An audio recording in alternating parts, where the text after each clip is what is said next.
12.3 비상계엄 이후 기존 5년 단임제에서 4년 중임제로 개헌 논의가 다시 수면 위로 떠오르고 있습니다. 그러나 제왕적 대통령제야말로 우리 헌법의 진짜 문제라는 지적이 나오고 있죠. 그런데 4년 중임제? 제왕적 대통령제? 여러분은 이런 정치 용어에 대해서 잘 알고 계신가요? 벌써부터 머리가 아프다고요? 걱정 마세요. 중대신문이 대통령제 논쟁의 핵심 개념을 차근차근 정리해드릴게요. 지금부터 함께 알아볼까요? 우리나라 정치체제는 바로 대통령제입니다. 대통령제는 마라톤과 비슷합니다. 국민이 직접 선출한 대통령이 국정을 운영하며 임기 동안 완주해야 하는 체제죠.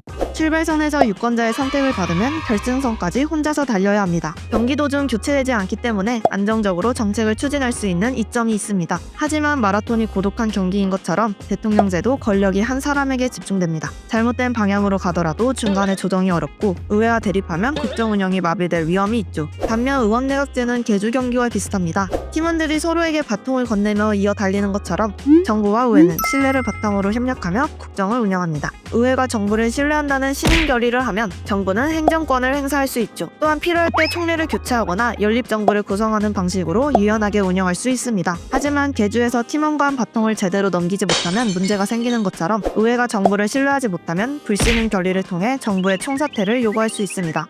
반대로 정부도 의회를 해산할 수 있는 해산권을 행사할 수 있죠. 이러한 유연성 덕분에 정치적 대립을 조정하기 쉽다는 이점이 있지만 신뢰가 자주 깨지면 총리가 계속 바뀌어 정국이 불안정해질 가능성도 있습니다. 또한 의회 다수당의 권력을 독점하면 개주의 한 팀이 트랙을 독차지하는 것처럼 정치가 일당 독재로 흐를 수도 있죠.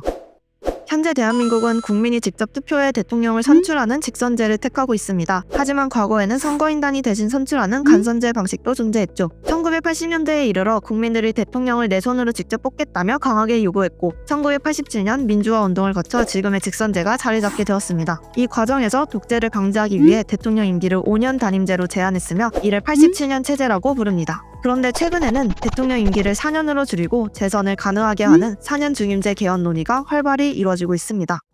마라톤에서 마지막 구간에 다다른 선수가 다리 힘이 풀려 페이스를 잃는 것처럼 대한민국의 대통령은 재선이 불가능한 5년 단임제를 따르고 있어 임기 말이 되면 정치적 동력이 약해지는 경우가 많습니다. 이를 레임덕 현상이라고 하죠. 반면 4년 중임제는 한 번 더 도전할 기회를 주는 제도입니다. 덕분에 정책 추진의 연속성이 확보되고 임기 말에도 다음 레이스를 위해 동력을 유지할 가능성이 큽니다. 문제는 포퓰리즘, 국민의 지지를 얻기 위해 단기적인 인기성 정책을 남발하는 정치 행태라고 하죠. 재선을 위해 국가 재정이나 장기적 발전보다 당장의 표심을 의식하는 정책을 펼칠 위험이 커집니다.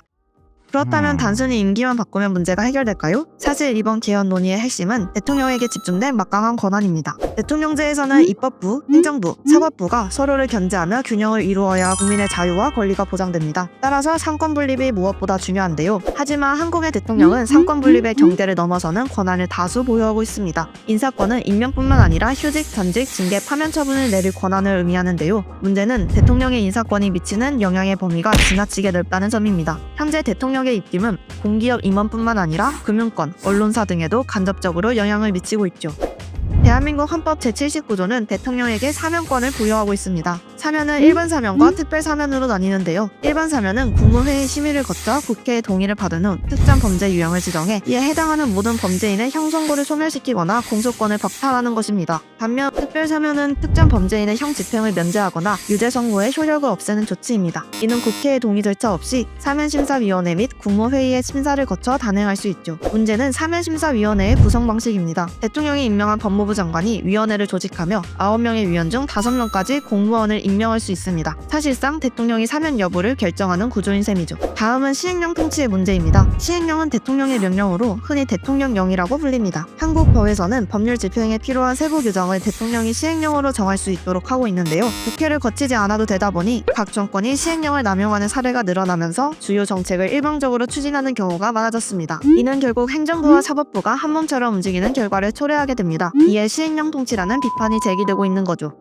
대한민국 헌법 제53조 제2항은 대통령에게 국회에서 의결된 법률안에 대한 거부권을 부여하고 있습니다. 이는 입법부의 권한 남용을 방지하고 행정부와 입법부 간의 권력 균형을 유지하기 위한 장치죠. 그러나 거부권이 빈번하게 행사되면 입법부와 행정부 간의 갈등이 심화되고 정치적 대립이 격화됩니다. 그 결과 법안 처리가 지연되면서 국민 생활에 직접적인 영향을 미치게 되죠. 이러한 상황에서 과연 현재 대한민국을 삼권분립 체제라고 할 수 있을지 의문이 나오고 있습니다. 지금 개헌 논의는 4년 중임제로의 변경을 중심으로 진행되고 있지만 그 이면에는 권력 구조를 어떻게 바꿀 것인가, 삼권 분립의 균형을 어떻게 실현할 것인가에 대한 깊은 고민이 담겨 있습니다. 과연 해답이 존재하는 것일까요? 이 문제에 대한 더 깊은 이야기는 2부에서 계속됩니다.